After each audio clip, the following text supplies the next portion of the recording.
നല്ല പേര് കിട്ടാനുള്ള ശ്രമം. എല്ലാവരും പറയണം നല്ലൊരു വ്യക്തിയാണത്, നല്ലൊരു മനുഷ്യനാണ്, നല്ലൊരു അച്ഛനാണ്, നല്ലൊരു ഹസ്ബൻഡാണ്, നല്ലൊരു എംപ്ലോയിയാണ്.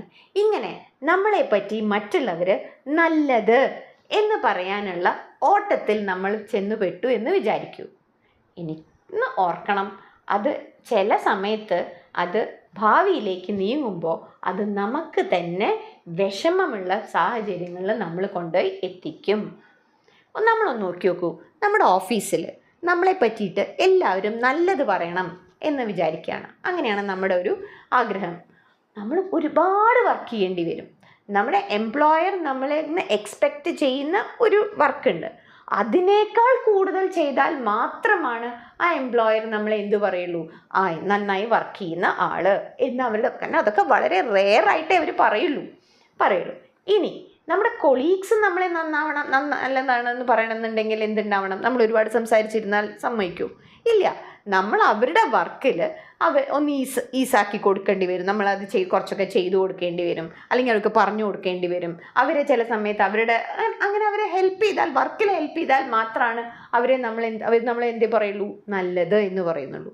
അപ്പോൾ അവരുടെ കയ്യിൽ നിന്ന് ഈ നല്ലത് എന്നുള്ളത് കിട്ടാൻ വേണ്ടിയിട്ട് നമ്മളിങ്ങനെ ഓവർ വർക്ക് എടുക്കുക. ഓവർ ആങ്സൈറ്റിയും ഓവർ സ്ട്രെസ്സും വർക്ക് ലോഡും ഒക്കെ എടുത്തു കഴിഞ്ഞാൽ നോക്കി നോക്കൂ, നല്ലത് എന്നുള്ള ടാഗ് ഞാൻ പറഞ്ഞ രീതിയിലേക്ക് തന്നെയല്ലേ വരുന്നത്.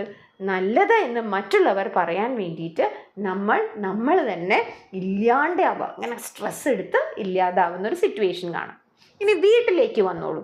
നമ്മുടെ ആവശ്യം നല്ല ഭാര്യ എന്ന് പറയണം, നമ്മളെ നല്ല അമ്മ എന്ന് പറയണം, അല്ലെങ്കിൽ നല്ല ഭർത്താവാണ്, നല്ല അച്ഛനാണ് എന്നൊക്കെ മറ്റുള്ളവർ നമ്മളെപ്പറ്റി പറയണം.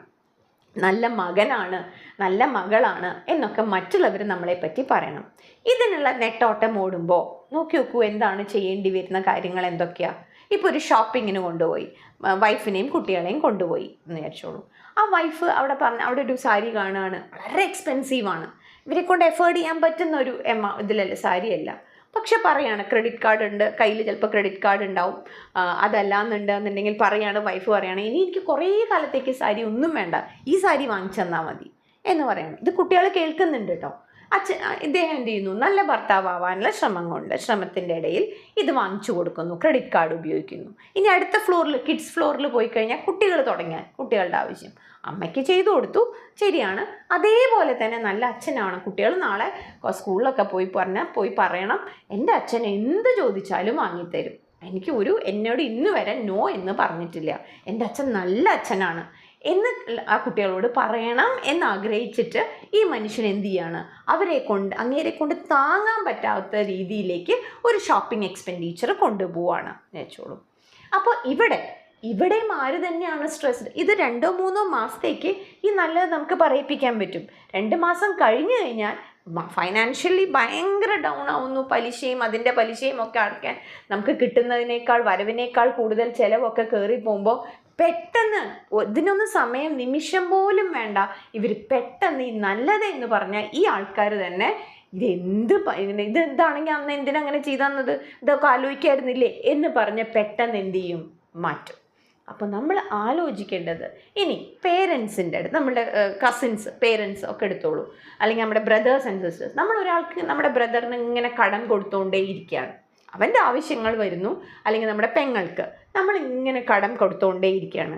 അപ്പോൾ ഉണ്ടായിട്ടല്ല, നമ്മൾ നല്ല ബ്രദറാണ് എന്നുള്ള പേര് കിട്ടാൻ വേണ്ടിയിട്ട് ചെയ്തുകൊണ്ടേ ഇരിക്കുകയാണ്. ഒരു ഫൈൻ മോർണിംഗ് നമുക്ക് അവരോട് പറയേണ്ട ഒരു സിറ്റുവേഷൻ വരും, ഇല്ല എനിക്ക് ബുദ്ധിമുട്ടാണ് എന്ന് പറഞ്ഞാൽ ആ റിലേഷൻഷിപ്പ് അവിടെ വെച്ച് എന്ത് ചെയ്തു, തീർന്നു. ഇനി പേരൻസിൻ്റെ മുമ്പിൽ നല്ല മകനാണ് എന്നുള്ള പേര് കിട്ടുന്ന ഒരു സമയത്ത് അമ്മയ്ക്കും അച്ഛനും വേണ്ടി ഒരുപാട് ചെയ്യുമ്പോൾ ചിലപ്പോൾ അവിടെ വൈഫിന് ഈഗോ വരും. അവിടെ വൈഫിന് ചെയ്തു കൊടുക്കാൻ പറ്റുന്ന ചിലപ്പോൾ ചെയ്തു കൊടുക്കാൻ പറ്റില്ല എന്നുള്ളതാണ്. കാരണം അമ്മയ്ക്കും അച്ഛനും ചെയ്തു കൊടുക്കുന്നതിൻ്റെ തിരക്കിൻ്റെ ഇടയിൽ നല്ല ടാഗ് ഇവിടെ വൈഫിൻ്റെ മുമ്പിൽ നല്ലവൻ എന്നുള്ള ടാഗ് കിട്ടാൻ വേണ്ടി ഒരുപാട് ചെയ്തു കൊടുക്കുന്ന സമയത്ത് മറ്റൊരെതിര് പോവും, അച്ഛനും അമ്മയും. അപ്പം എല്ലാവരെയും നമ്മൾ സുഖിപ്പിച്ച്, എല്ലാവരെയും സന്തോഷിപ്പിച്ച്, എല്ലാവരുടെയും ഗുഡ് ബുക്സിൽ കയറി കൂടാൻ ശ്രമിക്കുമ്പോൾ അത് ഭാവിയിൽ നമുക്ക് തന്നെ ദോഷം ചെയ്യും. അപ്പോൾ ഇതിനെന്താ ചെയ്യുക? ഇതിനിപ്പോൾ എന്താ വേണ്ടത്? ഈ നല്ലവൻ എന്നുള്ള ടാഗ് കിട്ടാൻ വേണ്ടിയിട്ട് ഈ ഓട്ടത്തിൻ്റെ ഇടയിൽ നമ്മൾ മറന്നു പോകുന്നൊരു വേർഡ് ഉണ്ട്, നോ എന്ന് പറയുന്നത്. നോ പറയാൻ നമ്മൾ മറക്കുകയാണ്. പറയണം എന്നുണ്ട്, പക്ഷെ അതെന്ത് ചെയ്യും, മാറ്റി വയ്ക്കുന്നതാണ് ഈ അപകടത്തിലേക്ക് പോകേണ്ടത്. ചില സ്ഥലത്ത് നോ പറയേണ്ട സ്ഥലത്ത് നോ തന്നെ പറയണം. അത് ആ സമയത്തെ അതിന് വിഷമം ഉണ്ടാവുള്ളൂ. പിന്നീട് അതെന്ത് ചെയ്യും, ബാക്കിയുള്ളവർക്ക് എല്ലാവർക്കും മനസ്സിലാവും, അവനത് ചെയ്തു തരില്ല, അങ്ങേരത് വാങ്ങി തരില്ല, അങ്ങേരത് ചെയ്യില്ല. അതിനനുസരിച്ച് ബാക്കിയുള്ളവരെന്ത് ചെയ്യും, സെറ്റപ്പ് ചെയ്യും. അപ്പം നമുക്കും ഈസിനെസ് വന്നു, നമ്മുടെയും കാര്യങ്ങളും ഭംഗിയായി പോവും. അവരും മനസ്സിലാക്കും നമ്മൾ ഇങ്ങനെയാണ് എന്നുള്ളതിനെ നമ്മളായിട്ട് തന്നെ എന്ത് ചെയ്യും, ഉൾക്കൊള്ളും. നമ്മൾ വേറൊരാളായിട്ട് അവരുടെ മുമ്പിൽ നമ്മൾ നല്ലവനായി ശ്രമിച്ച് അഭിനയിച്ച് പോയി കഴിഞ്ഞാൽ അവസാനം നമ്മൾ നശിക്കും എന്നുള്ളത് ഉറപ്പാണ്.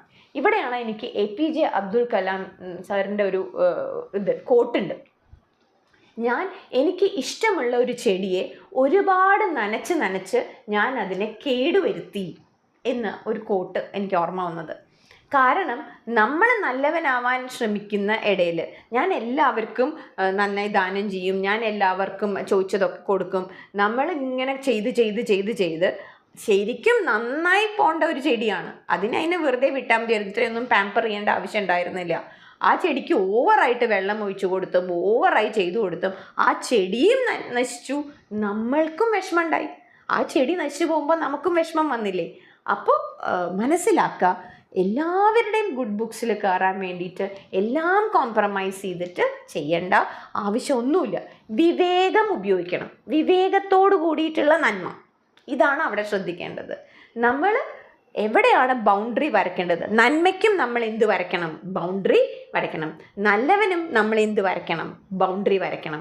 അതിനപ്പുറം ചിലവരൊക്കെ കുറ്റം പറഞ്ഞോട്ടെ, സാരില്ല, കുറ്റം പറഞ്ഞോട്ടെ. കാരണം ചിലവർക്ക് നല്ലതായി ചെയ്യുമ്പോൾ അത് വേറൊരെണ്ണവനെ ഒരു ഭാഗത്ത് ചെയ്യുമ്പോൾ അത് വേറൊരു സ്ഥലത്ത് അത് എന്തായിട്ട് മാറുന്നുണ്ടാവും, വളമായിട്ട് മാറുന്നുണ്ടാവും. അത് ബാലൻസായി പോയിക്കോളും എന്നുള്ളതാണ്. നമ്മൾ എന്താണെന്നുള്ളത് നമ്മൾ എന്ത് ചെയ്യുക, നമ്മൾ കൃത്യമായി ഐഡൻറ്റിഫൈ. സോ നല്ലവൻ എന്നുള്ള നന്മയും ചെയ്യുമ്പോൾ വിവേകം കൂടി ഉപയോഗിക്കുക, അതല്ലെങ്കിൽ ഭാവിയിൽ നമുക്ക് ദോഷം ചെയ്യും. Thank you. മറക്കരുത്, ചാനൽ സബ്സ്ക്രൈബ് ചെയ്യണം. എന്തെങ്കിലും നിങ്ങൾക്ക് അഭിപ്രായങ്ങളുണ്ടെങ്കിൽ അത് കമൻറ്റ് ബോക്സിലിടണം, ബെൽ ബട്ടൺ പ്രസ് ചെയ്യണം. എന്നാൽ മാത്രമാണ് നിങ്ങൾക്ക് നോട്ടിഫിക്കേഷൻസ് വരുള്ളൂ. ബൈ.